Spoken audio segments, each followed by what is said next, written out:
So even though we face the difficulties of today and tomorrow, I still have a dream. It is a dream deeply rooted in the American dream. I have a dream that one day this nation will rise up and live out the true meaning of its creed. If you seek liberalization, come here to this gate. Mr. Gorbachev, open this gate.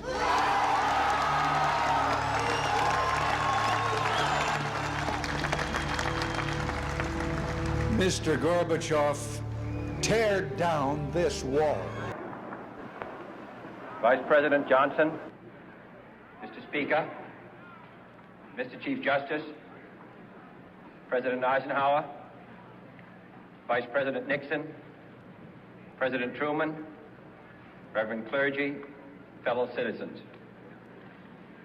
We observe today not a victory of party, but a celebration of freedom, symbolizing an end as well as a beginning, signifying renewal as well as change.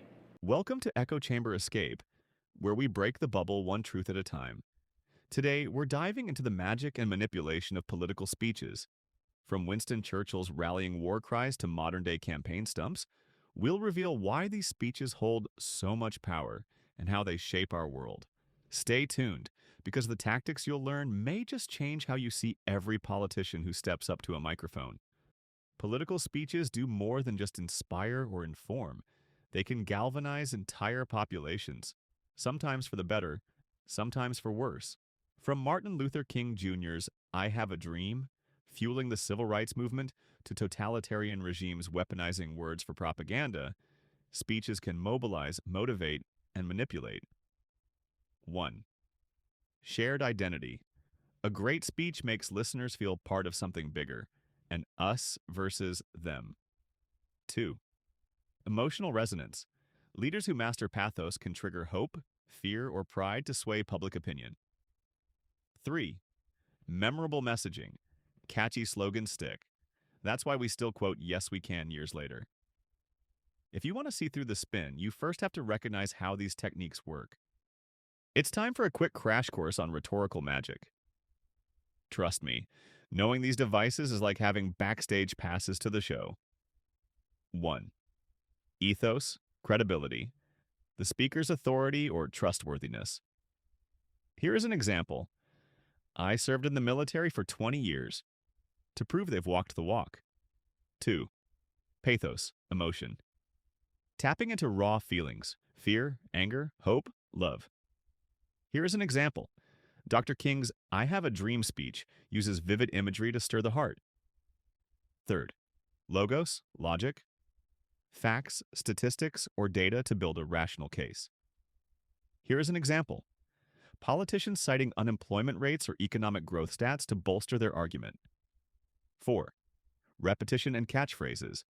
Simple, memorable phrases repeated until they're etched in your brain. Here's an example. Build back better. Make America great again. 5. Scapegoating, othering. Blaming a particular group or entity for society's problems. Here is an example. Historical speeches that vilify minorities or external enemies to unify the speaker's audience against a common threat.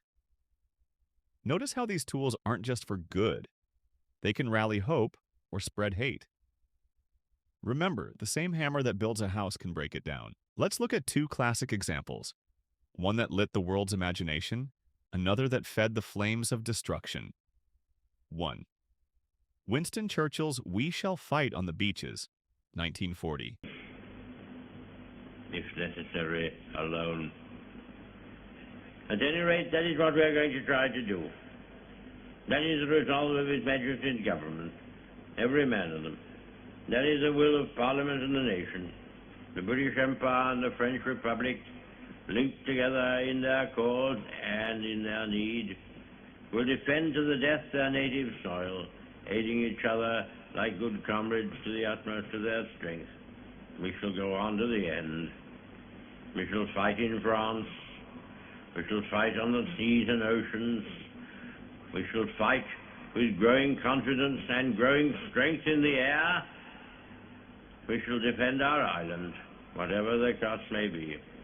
We shall fight on the beaches. We shall fight on the landing grounds. We shall fight in the fields and in the streets.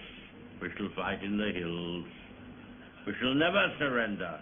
And if, which I do not for a moment believe, this island or a large part of it were subjugated and starving, then our empire beyond the seas, armed and guarded by the British fleet, would carry on the struggle until, in God's good time, the new world, with all its power and might, steps forth to the rescue and the liberation of the old.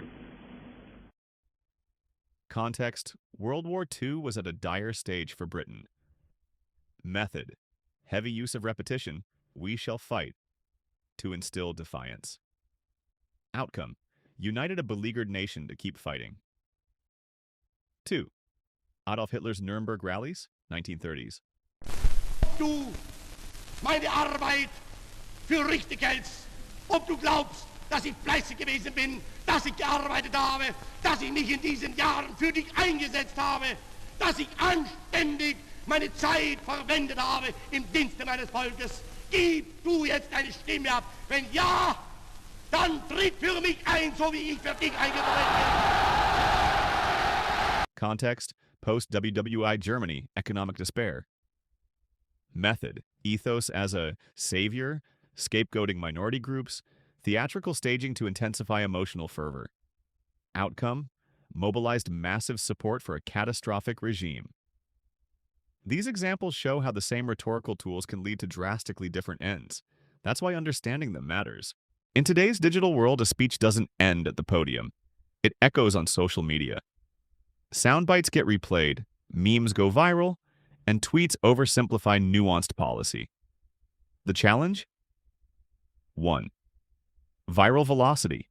Politicians lean into catchy one-liners, fueling echo chambers. 2. Clipped context.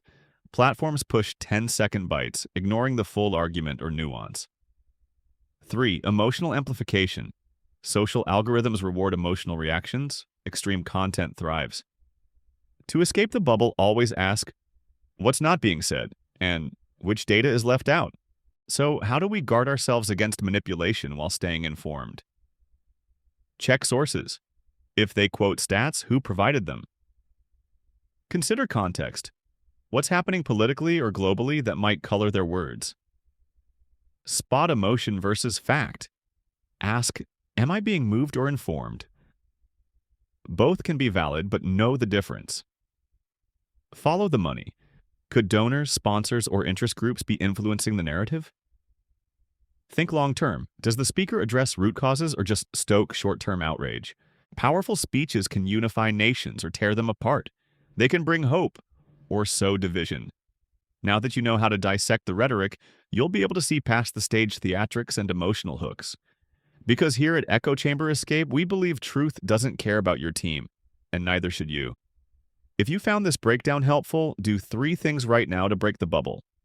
Subscribe so you never miss an episode. We've got fresh analyses of trending political headlines every week. Hit that like button to boost this video so more people can learn the secrets behind political speeches. Comment below with your favorite speech of all time, or maybe one you found downright manipulative. Let's spark some real conversation. Until next time, step out of the noise and stay curious.